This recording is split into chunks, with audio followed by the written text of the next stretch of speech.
Так, ну што, вам здарова. У нас зноў не атрымалася пасябраваць нашыя працоўныя графікі. Вось, таму я вырашыў на такі даволі цікавы для сябе эксперымент, таму што я ніколі ў жыцці не пісаў падкаст. Тэхнічна я пісаў падкасты адзін, але гэта заўжды была тая гісторыя, калі ты проста сабе адразу пішаш тэкст, а потым яго начытываеш, і потым паверх яго нешта мантуеш ці застаўляеш сыры гук. Вось.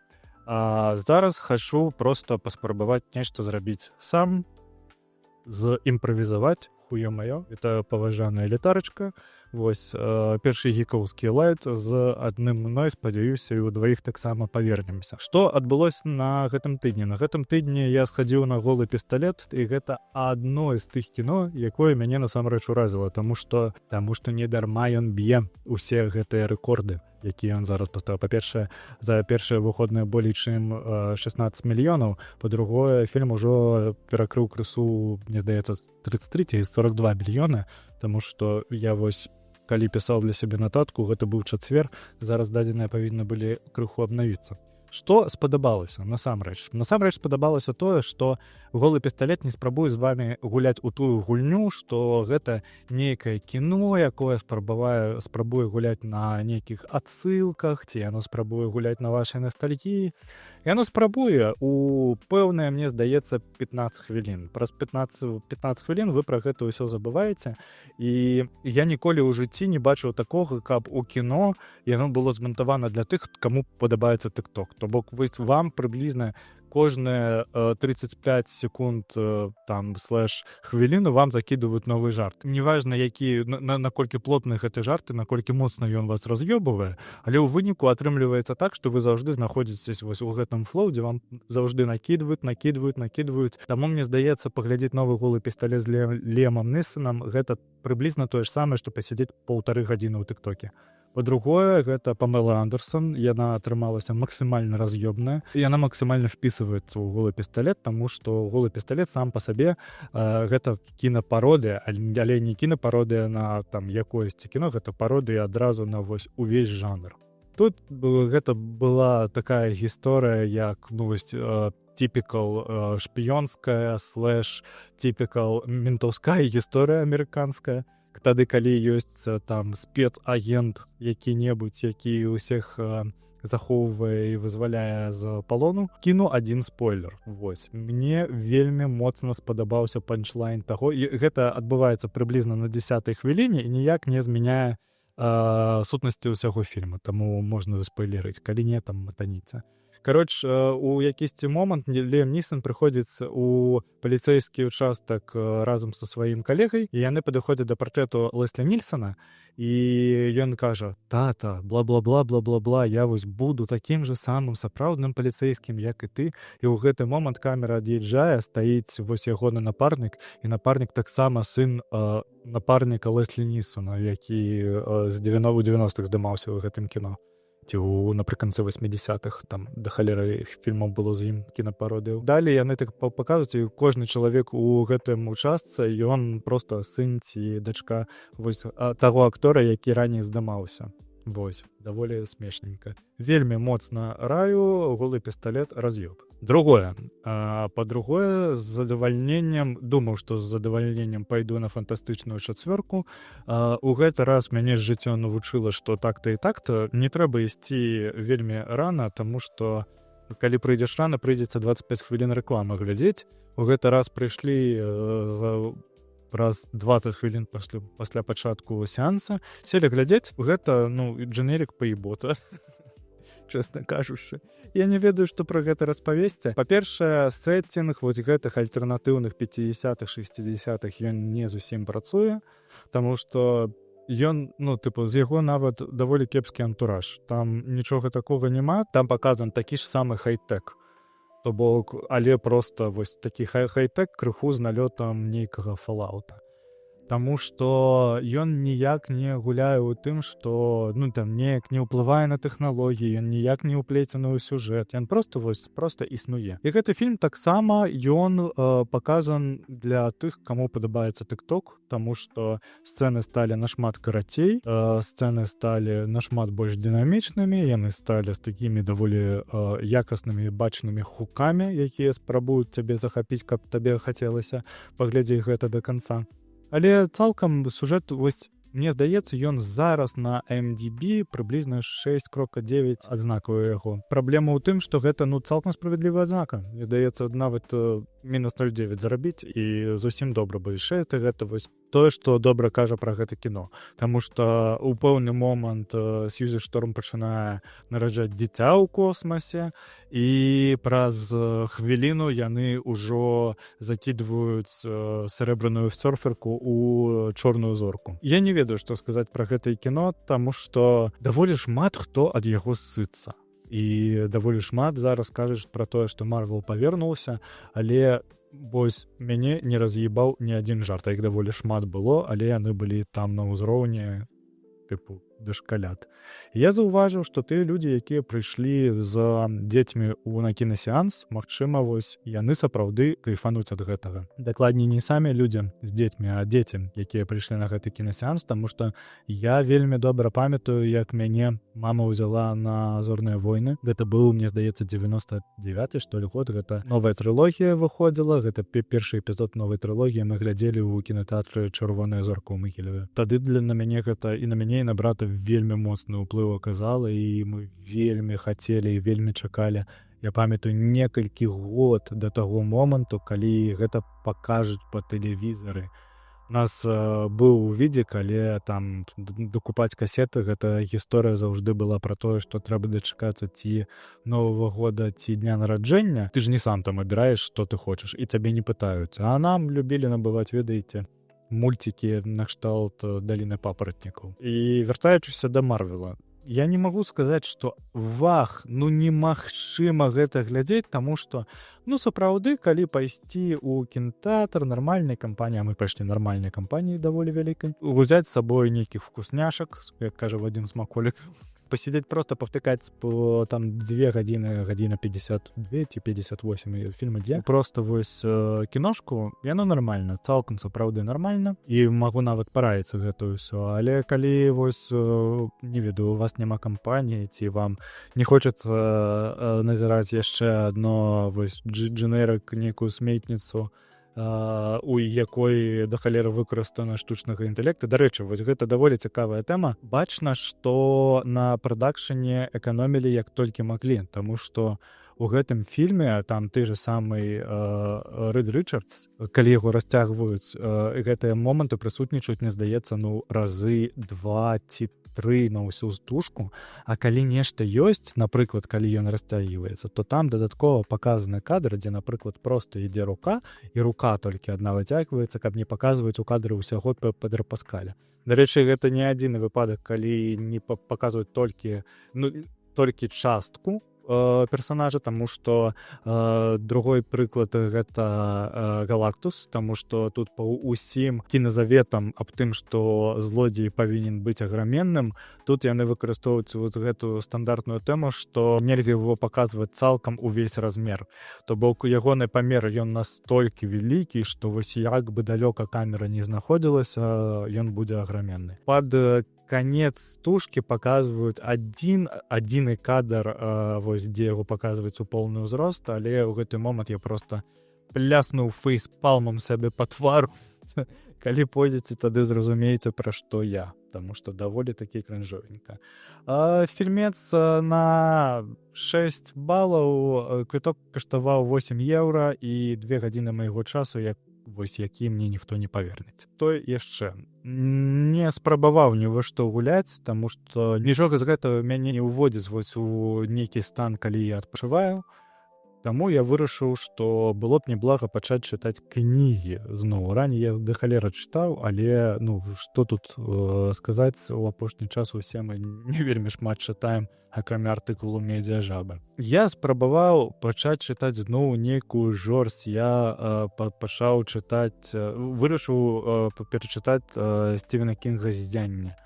Але дзесьці праз 20% кнігі я зразумеў, што, па-першае, вельмі добра памятаю фільм Стэнлі Кубрыка. Па адчуваннях кніга, я ведаю больш-менш, што яна не пра тое, што фільм, а кнігу я што не чытаў.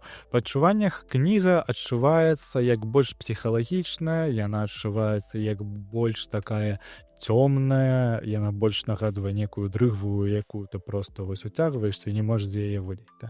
Але да майго трывожнага стана яна зараз цалкам не падыходзіць і ніяк яму не спрыяе. Так же сама я закінуў кнігу Сары Пінборс, яна пад назвай «У яе вачах». Я яе таксама кінуў, але пра яе кажа, што нібыта яна добрая, таму што вось нават Netflix па ёй зняў адаптацыю, і настолькі моцны фінал, што ён настолькі шмат спрэчак выклікаў, што кажуць, што вось прям каштуе таго. Але мне тое ж самае казалі пра 13 прычын чаму, а ў выніку ніхто мне гэты час назад не паверне.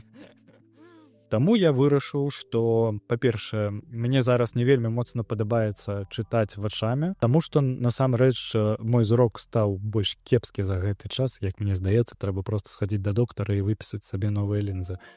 Вось, і я вырашыў слухаць, і я ўзяў стандарт, я ўзяў пірацкі, хачу заўважыць, аўдыокнігі Джоан Роўлінг о Гарры Потары. Я паслухаў на дадзены момант самую першую кнігу. І што хочацца сказаць, я ніколі ў жыцці не чытаў кнігі Джоан Роўлінг, таму што Джоан Роўлінг для мяне заўжды ніколі... першы фільм выходзіў, ён у мяне быў на ВХС. І мая сям'я, як я казаў, гэта не тыя людзі, якія пайшлі б адразу набываць мне, напрыклад, кнігі, калі б я папрасіў іх набыць. Я памятаю, вельмі моцна прасіў пасля прагляду «Уладара пярстонкаў» набыць мне кнігі, каб я змог даведацца, што будзе далей. Вось у выніку кнігі я прачытаў ужо тады, калі існаваў сайт втеці.бай, і там был падпадзел з кнігамі, і адтуль яе скачаў і пачаў чытаць. Вось. Таму да Гарры Потара мае рукі ніколі ў жыцці не дацягваліся, але мне здаецца, я разоў 300 глядзеў кіно. Не тое таму, што яно там мне вельмі моцна падабаецца, а хутчэй за ўсё таму, што гэтае кіно, яно проста, як ва ўсіх міленіялаў, яно пранізае і маё, і іншае жыццё, таму што яно цалкам асацыюецца з тым, што там, напрыклад, Новы год, ці Хэллоуін, ці нешта яшчэ, яно вось Гарры Потар стандартам. Гэта як для зумераў змрок. Вось. Першае, што я зразумеў пра гэтую кнігу, заебісь, калі вам трывожна. Вы ведаеце сюжэт, вам сюжэт заўжды дадаткова дабудоўваецца, вось, то бок вы даведваеце некія новыя факты. Па-другое, калі вам здалося, што тут быў кат, то ён тут быў. Па-другое, трэба разумець, што Гарры Потар — гэта такі культурніцкі феномен, які, мне здаецца, час ад часу нагадвае рэлігію. Таму што вось я зараз дакранаюся да яго ў першы раз амаль у 32 гады, я разумею, што Гарры Потар — гэта такая рэч, якую самы моцны ўплыў на цябе акажа ў дзяцінстве. Таму, калі ў вас выхоўваюцца дзеці зараз, то паказвайце ім смела Гарры Потар, а не змрок, таму што, тут усё зразумела. Больш-менш чакаю серыяла ад HBO. Мне здаецца, да серыяла я ўсе кнігі даб'ю ў аўдыафармаце, таму што я прыблізна разлічваю, мне на гэта сыдзе каля тыдня, таму што я іх слухаю толькі на працы. Кніга ідзе каля 10, 11, 12 гадзін пакуль. Першая кніга Гарры Потара ідзе 7, другая ідзе 8, і мне здаецца, самая апошняя ідзе 21 гадзіну. Ёсць адчуванне, што яна далей будзе ісці па нарастальнай, і там плюс-мінус тыдзень ці паўтара я даб'ю і вярнуся з гэтым з канцатковым фідбэкам. Магчыма, там нешта адрозніваецца. Вось. Плюс, магчыма, калі не будзе ўжо вельмі впадло пасля 7 кніг Гарры Потара, магчыма, даб'ю яшчэ Гарры Потара і проклятае дзіця, але я калісьці даўным-даўно глядзеў на Ютубе агляд на гэта ўсё з усімі спойлерамі. PlayStation 5 ідзе ў поравень з PS4 і можа абагнаць яе ўжо до конца года. Класна сябе адчувае PS5 і насамрэч класна сябе адчувае гульнявы падпадзел Sony. Тут трэба спачатку паразмаўляць, што да гэтага прывяло, таму што калі мы памятаем запуск PS5, а я хочу сказаць, што гэта было 5 год таму, то гэта ўсё упала на каронавірус, на дэфіцыт паўправаднікоў, і PS5 было немагчыма набыць амаль першыя 2 гады. Я яшчэ добра памятаю, як у мяне мой блізкі сябар у Менску ставаў у чаргу у электрасіле ці ў 5-м элеменце, каб прывезці гэтую кансоль, і праз 2 месяцы ён яе дадаткова выкупаў, і калі ён адмаўляўся, то там за ім, калі б ён быў вымушаны адмовіцца, напрыклад, то за ім бы ўжо была чарга, якую проста наступнаму чалавеку ў чарзе бы аддалі гэтую кансоль. Плюс Sony пабудавала даволі паспяховую мадэль з сваім аналагам геймпаса, то бок гэта такі сервіс, у якім ёсць 30-40 гулень, самыя галоўныя гульні Sony, ну не толькі самыя галоўныя, а ты якія сапраўды можна нармальна паганяць. Можна, напрыклад, зараз набыць сабе PlayStation Portal, і гэты PlayStation Portal на ім набыць падпіску і проста ганяць у падпіску ад Sony. Sony на дадзены момант ведуецца цалкам экспансію ў распрацоўкі новых прадуктаў, нягледзячы на тое, што умоўны маратон прынялі вельмі прахладна. Sony кажа, што мы цалкам не будзем змяняць сваю стратэгію, таму што яна сабе паказвае добра. Гульні накшталт Спайдермена вось зараз чакаецца Расамаха. Гэта проста сюжэтныя гульні са стэлсам у траве, як гэта мы любім звычайна тут казаць. Усе гэта эксклюзівы The Last of Us падобныя или God of War падобныя, якія існуюць у Sony, яны даволі паспяхова прасоўваюць Sony на гульнявым рынку, асабліва улічваючы тое, што Microsoft сама прыйшла да іх на платформу і сама пачала прыносіць свае эксклюзівы з геймпаса на пляцоўку проста Sony. Дарэчы, для Microsoft гэта таксама адныя плюсы, таму што Microsoft прыйшла на чужую пляцоўку і там заняла першае месца па продажы гульняў, кажучы пра Forza Horizon. Зараз на дадзены момант тое, што PS5 даганяе PS4, гэта цалкам зразумела, таму што яны на момант 30 чэрвеня 2025 года распрадалі ўжо 83 мільёны кансолей. У наступны квартал яны хочуць адгрузіць на 2,5 мільёна прылад. Гэта больш, чым год таму. Вось на дадзены момант гульня продана на 65,9 мільёнаў копій за квартал, што на 12,3 мільёна больш, чым летась. Пры гэтым 83% прыйшлося на лічбавыя версіі. Што азначае, што мы на дадзены момант можам проста адмовіцца ад усіх носьбітаў і заставіць носьбіты хутчэй як проста некі рэч у калекцыі. Яшчэ трэба дадаць, што дадатковы драйвер продажай гэта будучыя рэлізы.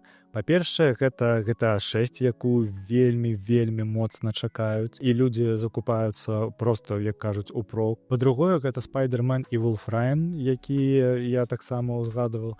Пра новы Spider-Man пакуль маўчок, але зразумела, што ён там распрацоўваецца, таму што і першая, і другая гульня сабе паказалі, сапраўды вельмі добра. Коротка кажучы, гэта ўсё ідзе да таго, што гэтае пакаленне для Sony стане самым паспяховым за ўвесь час. Будзем сачыць. Apple ратуе сябе ад тарыфу, а ЗША купляюць 10% Intel. Apple уратавала сябе ад 100% камісіі, якую збіраўся ўводзіць Дональд Трамп супраць яе, узамен на тое, што яны павялічылі свае інвестыцыі ў заводы, якія знаходзяцца ў ЗША на 100 мільярдаў, то бок цалкам гэты кошт складзе 600 мільярдаў. Заява адразу паўплывала на рынок, акцыі Apple выраслі на 5%, але тут першапачаткова мы павінны разумець, што не толькі 100 мільёнаў пойдзе вось у распрацоўку вось у гэтыя заводы. Яны павінны пабудаваць яшчэ інфраструктуру і лагістыку і гэтак далей.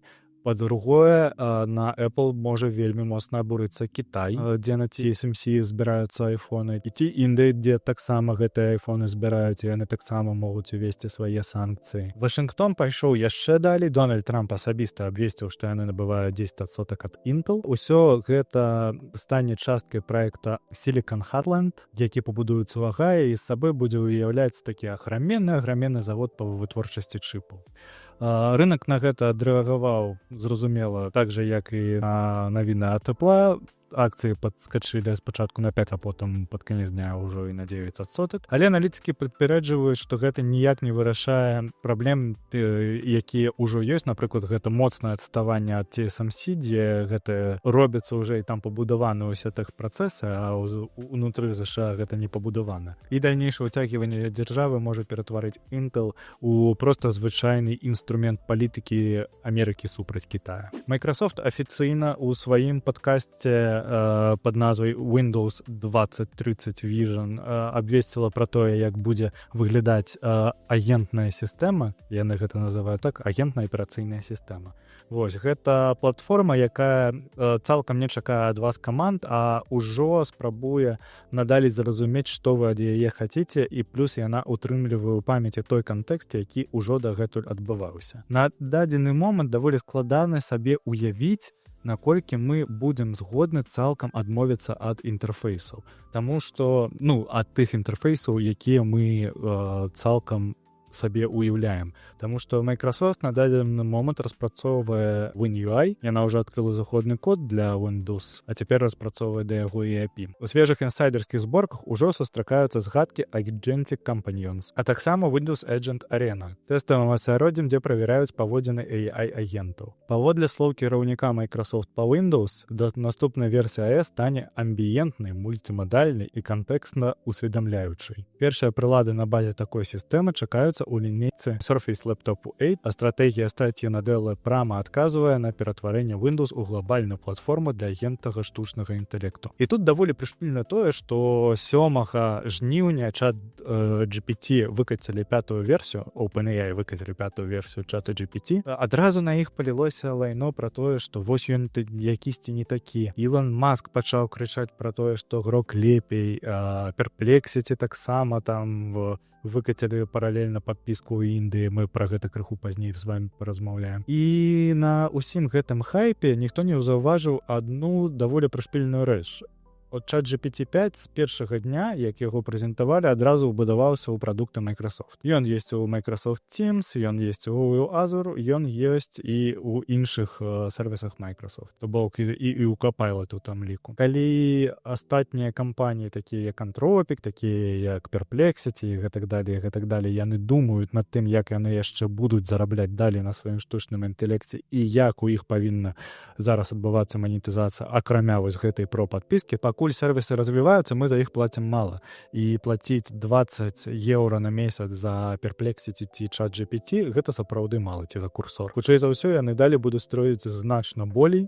Гэта будзе тая ж самая гісторыя, як і здарылася з геймпасам, таму што першапачаткова геймпас, я памятаю, я набываў Xbox, першы геймпас на 3 месяцы мне давалі за 1 еўра, а далей я за яго плаціў па 8,99, калі ён зараз каштуе 15,99 ці колькі. Я не ведаю, дзесьці вось тут появіцца кошт геймпаса. Вельмі прышпільна, улічваючы тое, што Microsoft ужо вбудоўвае гэта ў прадукты, якія прыносяць ім грошы, і прадае гэта як тое, што мы абнавілі прадукт, дабавілі ў іх і агентаў, і вось так цяпер будзе заўсёды. Microsoft на дадзены момант вклала ў OpenAI каля 13 мільярдаў $, грошы проста вар'яцкі. 13 мільярдаў гэта кошт Perplexity на дадзены момант. Але разам з захапляльнымі магчымасцямі прыходзіць даволі шмат пытанняў да таго, як звычайныя карыстачы будуць ставіцца пра тое, што іх сістэма назірае за імі 24/7, як гэтая сістэма проста паліць іх эмоцыі, што яна будзе прадаваць далей, таму што зразумела, што тая дата, якая будзе скаплівацца пра вас, яна не будзе проста так ляжаць у вас лакальна ці дзесьці там на серваке, гэтай датай будуць гандляваць. Рэклама стане яшчэ больш персаналізаванай праз гэтае ўсё. Кароч, я б хацеў усё яшчэ верыць, што Linux захопіць усю планету. Мне б хацелася, што нават калі сістэма будзе агентнай, каб яе заходны код быў адкрыты, і мы хаця б разумелі, якія даныя яно збірае.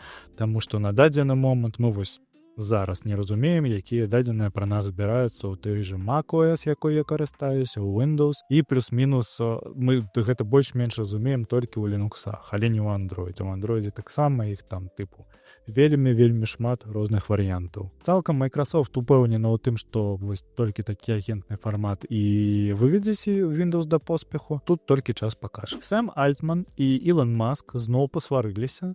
Вось, і гэтую вайну ўжо назвалі вайной на Reddit. Гэта вайна за чалавечы мозг. Канфлікт паміж былымі саюзнікамі і нават супрацоўнікамі пачаўся з таго, што OpenAI плануе ўкласці $250 мільёнаў у кампанію пад назвай Mesh Labs. І гэта прыблізна тое ж самае, што у Ілона Маска кампанія Neuralink, якая распрацоўвала інтэрфейсы для мозгу, у якую Ілон Маск таксама вклаў да халеры грошай, яна зараз каштуе пад $10 мільярдаў. То бок яны выходзяць на поле такой даволі зразумелай і бачнай канкурэнцыі, у якой яны адзін аднаго заўжды цэпляюць у публічнай прасторы. Ілон Маск абвінаваціў OpenAI у незаконным выкарыстанні дадзеных Twitter для навучання ChatGPT, а Apple у тым, што Apple ператварылася ў рэкламны стэнд ChatGPT. Тут, канешне, хочацца дадаць, што насамрэч, калі ў вашым рэгіёне даступна ChatGPT, вы зараз адкрыеце App Store, то хутчэй за ўсё вы ўбачыце у топах аплікацый ChatGPT, ён там вісіць ужо некалькі месяцаў, але як справядліва азначыла Apple, як мінімум некалькі разоў Grok быў на першым месцы, і як мінімум на першым месцы была Perplexity ў Індыі, таму што яны з аператарам мабільнай сувязі запускалі бесплатны про-план. Ну і больш-менш зразумела, што для Apple не робіць ніякіх выключэнняў для OpenAI, таму што як мінімум яны зараз размаўляюць з Gemini аб тым, каб убудаваць яе ў Siri. Альтман не упусціў шанец адказаць, можна нават зачытаць. Ён намякнуў, што справа можа быць у навыках ці ботах і прапанаваў Маску афіцыйна пацвердзіць, што той ніколі не ўмешваўся ў алгарытмы X. Як кажуць, Ілон Маск мог вмешвацца у алгарытмы X, асабліва ў той момант, калі ішла прэзідэнцкая кампанія ў ЗША, напрыклад, ягоныя твіты ці твіты Белага дома, ці твіты, на Белага дома, ці твіты Трампа, яны даволі моцна прасоўваліся, і, напрыклад, у Ілона Маска быў твіт, які разляцеўся на 10 мільёнаў паказаў. Гэта вельмі шмат. Гэта сапраўды вельмі шмат. Можна яшчэ адзначыць тое, што калі адзін з самых неулюблёных журналістаў Ілона Маска, Такер Карлсон, ён быў зволены з сваёй пасады на тэлевізіі, ён прыйшоў рабіць у Твіттер сваё вось гэтае вечарняе шоу. І яго першы выпуск таксама за першыя сотні назбіраў нешта там каля 3 мільёнаў праглядаў, што вельмі шмат для відэа, якое проста запосцілі ў Твіттер. Тут, канешне, ўжо пачынаюцца нейкія тэорыі змовы, вось, таму трэба больш-менш мысліць цвяроза пра гэта ўсё. Магчыма, Ілон Маск ведае пра тое, што OpenAI навучаў на якісьці дадзеных Твіттера свае нейрасеткі, таму што на той момант, калі яны іх навучалі, яшчэ не ішло нейкага пытання аб тым, што яно неяк там некарэктна, што гэта там прыватнасць, што такія дадзеныя як мінімум трэба па падпісцы прадаваць кампаніям, ці ўвогуле іх ніяк не прадаваць, калі карыстачы на гэта не давалі згоду, а яны не давалі згоду. Сварка не абмежавалася дзелавымі аргументамі і хутка перайшла на асабістыя выпадкі. Альтман у інтэрв'ю CNBC заявіў увогуле, што ўвогуле не думае пра Ілона. На што Маск язвіцельна парыраваў, ён думае толькі пра мяне і вельмі шмат. Perplexity хоча купіць Google Chrome за 34,5 мільярда, і ці рэальная гэта угода. Сапраўды, Perplexity раптам выбухнуў сваёй заявай аб тым, што яны хочуць набыць Google Chrome за 34,5 мільярда. Плюс наверх яны сказалі, што яны згодны з тым, каб не змяняць пашукавік па змаўчанні, што ён застанецца Гуглом. Плюс наверх яны яшчэ сказалі, што яны могуць укласці каля 2 мільярдаў у Chromium. Гэта open-source браузер, на якім гэта движок, рухавік, на якім распрацоўваецца сам Google Chrome. Толькі ёсць адна праблема. Сам Perplexity каштуе каля 18 мільярдаў. І за гэтым стаіць даволі хітры заклік. Браузер па змаўчанні можна вельмі лёгка змяніць на Perplexity. Вось, яны плюс зараз распрацоўваюць свае наработкі таксама на Chromium у выглядзе браузера Comet, якім я зараз карыстаюся. І спадзяюся, што да наступнага падкаста раз распавяду вам што да як. Плюс гэта доступ да 3 мільярдаў карыстальнікаў. Google Chrome на дадзены момант займае нешта накшталт 60%, гэта прыблізна 3,5 мільярда карыстальнікаў у ўсім свеце. Шанец замацавацца і проста аджэрці аграменны кусман пашукавога рынку. Час для гэтага ўсяго абраны ідэальна, таму што сапраўды на дадзены момант Google судзіцца з антиманапольшчыкамі ў ЗША, і самы кепскі сцэнар на дадзены момант гэта тое, што Google могуць распіліць і адпіліць ад яго Chrome. І ў гэты момант узнікае Perplexity, якія проста так вось цянуць ручку ўверх і кажуць мы. Прышпіл у тым, што яны яшчэ і каштуюць для гэтага мала. Хутчэй за ўсё, гэта 100% маркетынгавы код. Perplexity зараз ператвараецца ў глобальнага гульца, такія як OpenAI, такія як Grok, якія XAI інакш, як Anthropic і іншыя. Вось яны не так даўно запартнёрыліся з самым буйным мабільным аператарам Індыі. Калі ты набываеш там сімку, табе даюць адразу Perplexity на год. Прычым ChatGPT нават гэта заўважылі ў OpenAI, і яны зрабілі ChatGPT Go для рынка Індыі, якая каштуе 399 рупій, гэта прыблізна 4,5 еўра. Alphabet жа, вядома, на гэта адрэагавала, як і павінна была адрэагаваць, таму што яны не збіраюцца аддаваць свой Google Chrome нікому. 3 мільярды карыстальнікаў яны таксама не хочуць аддаваць, таму што яны з іх атрымліваюць дату, якую яны даволі паспяхова перапрадаюць. Эксперты тым часам адзначаюць, што сапраўдная каштоўнасць Google Chrome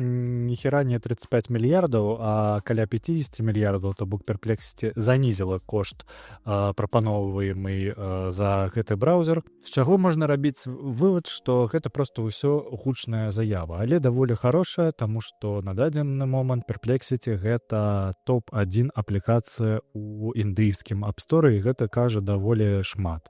Вось, мне здаецца, рэлізніца паспяхова, а я ўпэўнены ў тым, што комет рэлізніца паспяхова, таму што вось нават тую дэмку, якой я зараз карыстаюся, агентныя браузеры гэта раз'ёб. Мне вось цікава, што потым пасля гэтага зробіць OpenAI, таму што OpenAI адразу капіююць ці яны паралельна распрацоўваюць нейкія вырашэнні, якія робяць іх канкурэнты. Вось цікава будзе паглядзець яшчэ і на гонку браузераў, таму што мне здаецца, што Perplexity у іх ёсць усе шансы аджэрці ад Гугла аграменны кусман па пошуку і аграменны кусок ад Google Chrome па браузерам. Па сутнасці мы зараз назіраем нешта накшталт гульні на нервах Гугла, таму што калі антиманапольшчыкі на дадзены момант вырашаць распіліць Google і адпіліць Google Chrome у іншую юрыдычную асобу, то мы пабачым яшчэ адзін гучны суд, мы пабачым яшчэ адзін вельмі моцна зацягнуты працэс. Тут не здарыцца тое ж самае, што, напрыклад, здарылася з